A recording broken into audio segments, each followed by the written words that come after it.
Welcome back on the show. We continue on with Kansas Sports Chatter. Make sure you like and subscribe on YouTube as we bring in our next guest, Carvel Reynoldson, the head coach of the Topeka-Hayden girls basketball team, fresh off that state championship. So I got to ask, like the reaction for you, like what's it been like the last few days for you and just the Hayden community? Well, it's been really good when well, first of all, right when the game ended, the feeling was relief because I felt like we had the game in hand most of the way. And of course, like Miege always does, they make a big run at the end. And so just relief that we finished it off. And then that night, a lot of the Hayden community got together and we cut down the nets at our gym. And so that was really fun. And then from then on, it's pretty much trying to rest. I was really, really tired. So Yeah, you talk about the intensity of like going into, not only the state championship game, but just the state tournament in general. Like what's all running through your head just as a coach and just making sure your team and everything is prepared correctly. yeah, we really took the idea this year that we tried to just keep reminding them that it really didn't matter what other teams did as long as we uh, did our thing. And what we kind of realized our thing was just try to play suffocating defense, try to make sure nothing was easy for the opponents, and then we got we improved so much offensively this year with our spacing and the ability to shoot it a little bit, but then put pressure on defense with back cuts and drives. And so our thing just became taking care of the ball and staying on constant attack offensively, and then of course playing the defense that we played.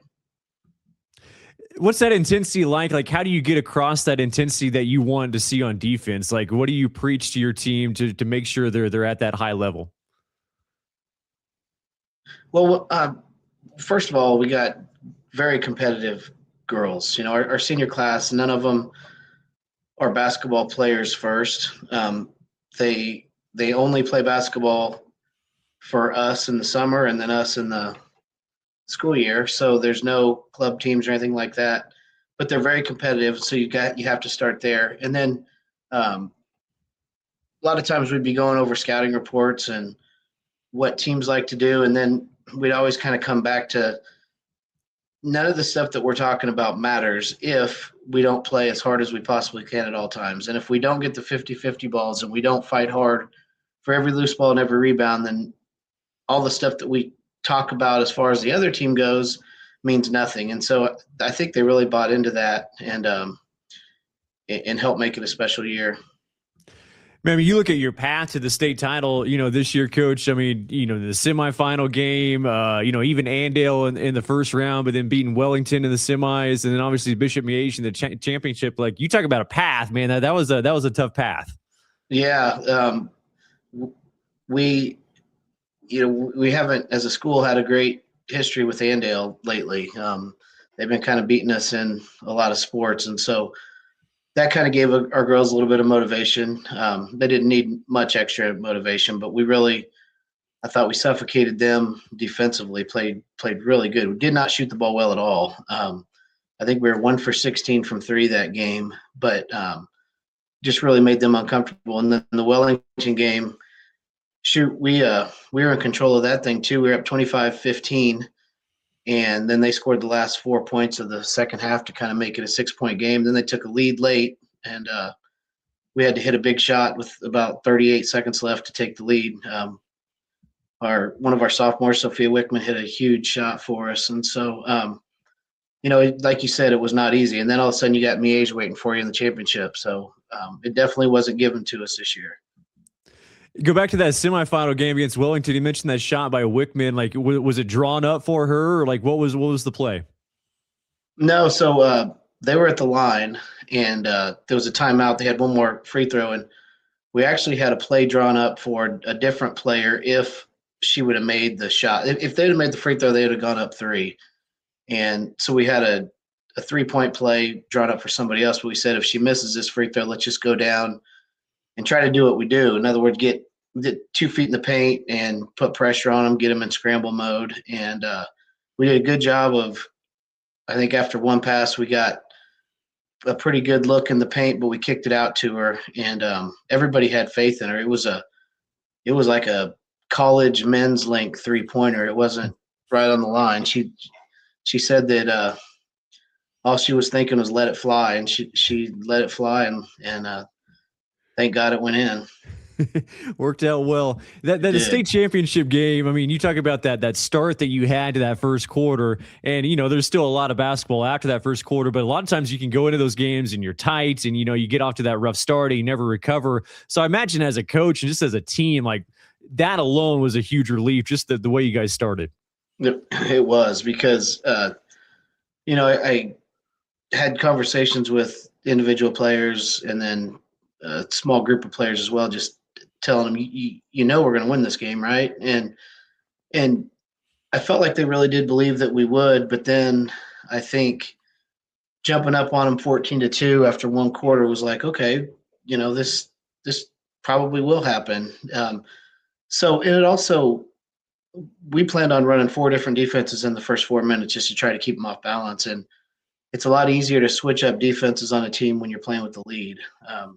Sometimes when you're behind, you're afraid to try something new because if it doesn't work and blows up in your face, and you're like, oh boy, probably shouldn't have tried that. But anyway, playing with the lead was so big for us. They didn't lead for 1 second that game, so that was really neat. Carvel Reynoldson, head coach of the Hayden girls basketball team, joining us, talk about that state championship. At what point did you kind of sink in for you, realizing, hey, we got this, and what was that reaction like for you? Well, it wasn't until so we're up 14 to start the fourth quarter, and Mie started with the ball. They came down and we got, I don't know, they didn't score. We got a rebound.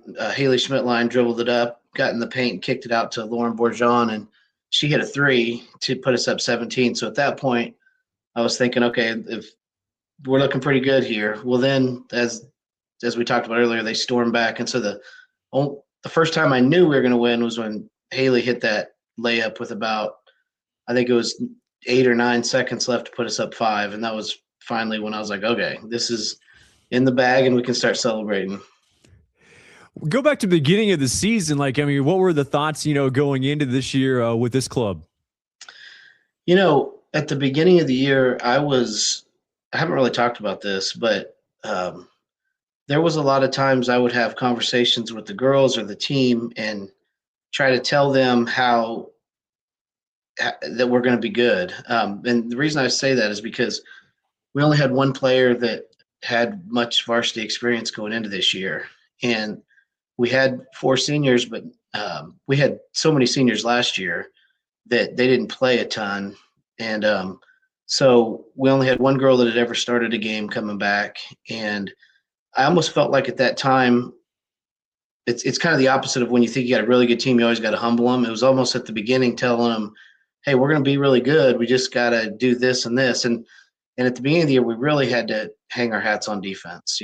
We improved so much offensively, but defensively, we were always pretty good. And I remember our first game of the year, we were playing Pittsburgh Colgan, a really, really good 2A team, and jumped out on them, kind of like we did Miege. Well, then in the fourth quarter, we found ourselves down 8 points, and we somehow found a way to win. Alana Mitchell hit a huge layup for us to win the game. And I remember talking to my assistants, and one of them said, it's going to be like this year. We just got to, any win we can get, we got to make sure we get. And at that point, I don't think the state championship was even kind of in our minds that it was possible. I mean, we knew we'd had to really improve to get there. So hats off to the girls for working hard. I mean, you look at the schedule, Hayden. I mean, it's the same every year, with the league that you're in. But like, I mean, from top to bottom, I mean, you're talking about playing Manhattan and Washburn Rural, and like, I mean, you talk about getting battle tested, if you will. I mean, I feel like your strength of schedule is right up there with anybody. Yeah, we have, especially this year, we had a really tough league because Topeka High was a great team. They had 3 elite players, and then Washburn Rural was always good. And Manhattan was really, really good this year too. I thought, going in, they were probably the favorites to win our league. And then, so we split with all of those teams. And then we also had to play Eudora, Mill Valley, Gardner Edgerton, and Maize South in the mid-season tournament. We also had to play Shawnee Heights, who made the Final Four of 5A. So that is another thing, going into postseason, if we had anybody that didn't believe that we had a shot to do it, I'd always go back to, okay, we're 17-6, and look at the teams that we've played, and now let's look at some of these other teams that we're probably going to be playing coming up, and let's see who they played. And so, it's just all just trying to make sure that everybody knows if we do our thing, we have a chance to win every game that we play. And having that tough schedule really, really helped down the stretch for sure.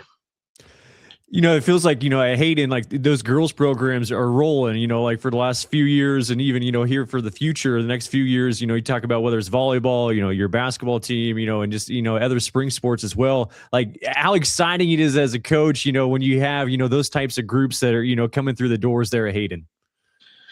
Yeah. I mean, we're going to miss our seniors so much. Their leadership and everything was, you just can't minimize it. It was, and you can't overstate it. It was so important. We also have two juniors that didn't start a game this year that would have started for most teams, Alana Mitchell and Emberly Cannell.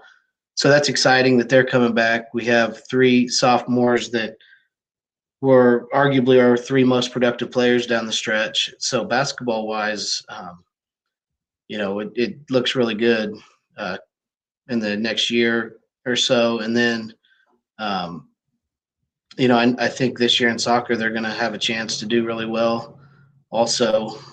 So, yeah, it's exciting. It really is. Yourself being a Hayden guy, like, how much enjoyment have you just had, just being the coach of the Wildcats? It's special because, for a lot of reasons, just putting a team together and trying to build a team and camaraderie and trust and all that is the most fun thing that you can do. But I also know a lot of these players' parents because I went to school with them or just knew them growing up. And that really does make it more special when you see,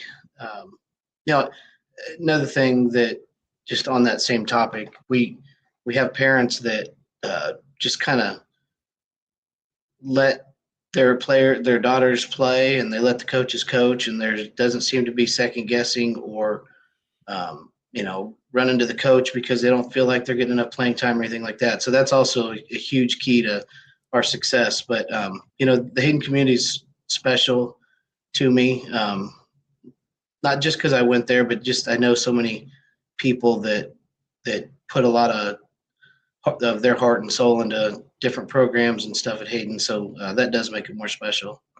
See, I would have figured like, old classmates would be even more apt to, coming up there and say, hey, come on, coach. Like, we know what we should be doing. Yeah. That hopefully they know that that's not going to benefit them, by this time, so who knows? Hey, coach, I appreciate the time and congratulations once again. All right. Thank you so much for having me on here. As Carvel Reynoldson, the head coach of the Hayden Wildcats Girls State Championship basketball team.